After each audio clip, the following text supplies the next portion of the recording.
안녕하십니까, 정인태입니다. 경찰 거짓 신인에 대해 결과 얘기할 단계 아니다, 네, 이렇게 얘기를 하고 있습니다. 지금 상황이 이 거짓 신인이 시간 끌기 전략을 쓰는 것이 아니냐, 이런 생각을 안 할 수가 없고요. 이 법꾸라지 전략 또한 여러 방면에서 보이고 있는 그러한 정황이다, 저는 그렇게 보고 있습니다. 천원의 기적에 대해서도 고소고발을 해가지고 결국에는 다른 경찰서, 양주경찰서가 아닌 다른 경찰서에서 빠르게 수사해가지고 그냥 거기에 대해서 범죄가 성립되지 않는다라고 빠르게 결정을 내려버렸거든요. 굉장히 제일 빠르게 결정이 나왔습니다. 근데 양주경찰서 지금 보게 되면은 질질질질질질질 끌고 있어요. 지금 김태형 감독님이 무슨 권총을 들고 1천억을 요구했다, 뭐 이게 지금 뭐 김태형 감독의 그 이름을 거론하진 않지만 지금 뭐 신문에도 이렇게 막 나오고 있어요. 근데 아는 사람은 다 알 겁니다. 그러다 보니 사람들이 이제 혼돈을 갖게 될 수도 있게 되는 것인데, 그런데 이러한 사건들도 보면은 아예 지금 뭐 경찰에서 묻지도 않고 있어요. 정보 공개 청구를 통해서 이 고발장을 받았는데 여기에 대해서 묻지도 않고 있는 그러한 정황이다. 이게 어떻게 된 일인가? 이거 오늘 일요일이니까 내일 반드시 이거 확인해야 된다라고 생각하게 되고, 그리고 이자 뭐 이거 고소를 진행한 자, 이자에 대해서 도리어 맞고소를 진행을 했어요. 이것도 이제 결과를 빨리 체크를 해야 한다, 이렇게. 도리어 피해를 본 사람은 지금 병원을 다니면서 계속 침을 맞고 있고 그 충격에서 고통을 받고 있는데, 도리어 몇 달이 지난 후에 무슨 살인미수다, 1천억을 요구했다 하고 고소고발이 들어온다, 있을 수 없는 일이 벌어지고 있는 그러한 정황이다라는 거예요. 제가 전부터 얘기를 했습니다.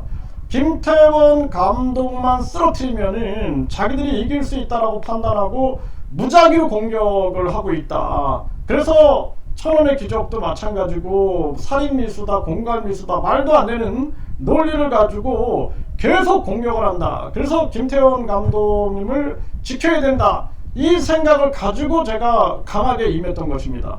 제가 어떤 조직에서 뭐 예를 들어서 내가 뭐 사단법인 대한장애인태권도협회 회장도 했고 또 사단법인 학문협회 회장도 하고 제가 많은 활동을 했어요. 그런데 이 회장들이 뭔가 밑에서 지켜주는 사람이 없으면 총알바지 하다가 끝나는 걸 제가 많이 봤습니다. 네? 그래서 내가 직책에 대해서 전혀 관심을 갖지 말자. 항상 어떤 일을 할 때 그냥 낮은 자세, 거의 뭐 백의종군하는 자세로 임하자라는 생각이 제 생각이고, 아니나 다를까 김태원 감독님에 대한 공격이 막 진행이 될 때 누가 지키냐라는 거예요. 누가. 제가 그 경험을 해봤기 때문에 사단법인 회장을 여러 번 해보고 뭐 사단법인 각종 단체에서 고위직을 여러 번 제가 했기 때문에 이걸 아니까 제가 이거를 전방위적으로 지금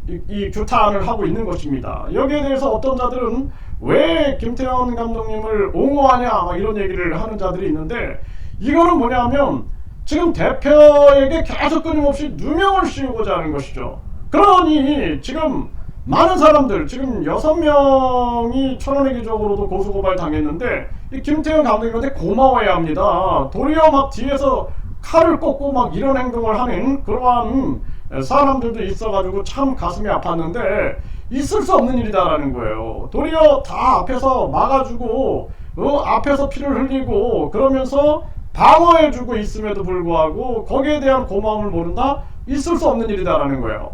그리고 지금 이 경찰 같은 경우에는 거짓 신인에 대해 결과 얘기할 단계 아니다. 당연히 그렇겠죠. 그런데 지금 어떻게 이 거짓 신인에 대해서 소환조차 안 하고 있냐라는 것입니다. 압수수색이 들어가고 이 벌써 한 달 정도가 진행이 됐고, 물론 수사팀이 변경이 됐다 할지라도 이 사건에 대해서는 빠르게 전개를 해야 한다. 그리고 이 성추행 의혹이라든지 그동안 제기된 많은 언론 방송들이 그 취재하는 게 쉽지가 않아요. 다른 내용들 보면은 사전에 뭐 우리가 무슨 취재를 하고 있습니다, 그러니 제보를 부탁드립니다, 이런 게 많이 나오는데 이 거짓 신인 같은 경우에는 거의 비밀 취재를 합니다. 비밀 취재. 얼마나 이자가 난리를 쳤길래 비밀 취재를 하겠습니까? 궁금한 이야기 와이드 보세요.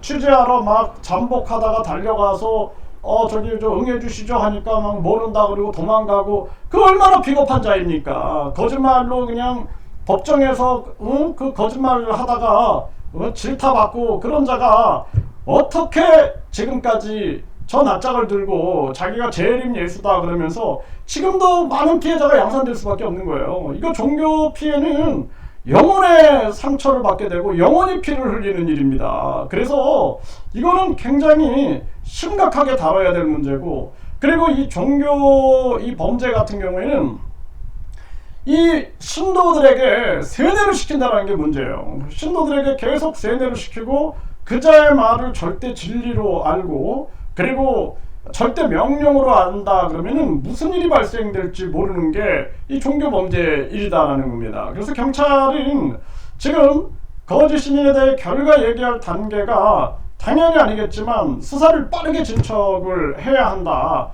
오죽하면은 시위대가 나섰겠습니까? 그 시위대들도 사실상 굉장히 심리적으로 억울하기 때문에 나선 게 아니냐. 그리고 뭐 지금 거짓 신인 측에서는 뭐 배후 세력이 있다, 뭐 돈을 요구하고 이권을 요구한다 그러는데, 그건 그거대로 별건으로 빨리 수사를 해버리고 거짓 신인에 대해서는 강력하게 수사를 진행을 해 나가야 되고, 거짓 신인의 과거 행적을 보세요. 행적. 이자가 정가 몇 범인지, 이자가 정가가 몇 범이고, 그리고 얼마나 파렴치한 범죄를 저질러 왔는가 라는 거를 다 알 거 아닙니까, 경찰은. 그리고 대한민국 국민들이 이미 알고 있는 사실 아니에요. 이자가 어떤 자냐? 아마 길거리 지나가는 사람들한테 이자 아냐 그러면은 아마 고개를 흔드는 사람들이 굉장히 많을 겁니다. 많은 사람들이 이자에 대해서는 신뢰를 갖지 않아요. 신뢰를 갖지 않습니다. 대부분의 국민들이 보면은 저 사람은 그냥 그 가치도 없어, 언급할 가치도 없어. 일반적인 전문가들하고 대화를 나눠보면은 그런 얘기들을 많이 해요. 그런데 문제는 선량한 사람들이 피해를 보고 있다는 것이 이 큰 문제다라는 거예요. 그래서 이자가 진짜 뭐 거의 모든 종교의 그 대상을 본인이다라고 지금 떠들어대고 있는데, 이 각 종교들도 가만히 있을 문제가 아니다라는 것입니다. 이 심각한 문제가 이자로 인해서 대한민국이 혹세무민에 빠지게 되고 있는 상황이다. 이거 그냥 넘어갈 문제가 아니다라는 거예요. 그래서 더더욱 강력하게 목소리를 낼 수밖에 없고, 그리고 이자가 지금 시간 끌기라든지 각종 아주 그 분탕질을 해대는 그러한 고소고발 이런 것들이 전개가 되고 있는데, 이런 부분들대로 이번에 천원의 기적처럼 빠르게 수사해서 보니까 아무런 문제 없으니까 혐의 없으면 그냥 바로 결정을 내렸잖아요. 이것처럼 해야 되는데 시간 질질 끌기로 가가지고 지금 또 언론 플레이까지 진행될 수 있는 상황을 준다라는 것은 있을 수 없는 일이다. 이거 분명하게 말씀을 드립니다.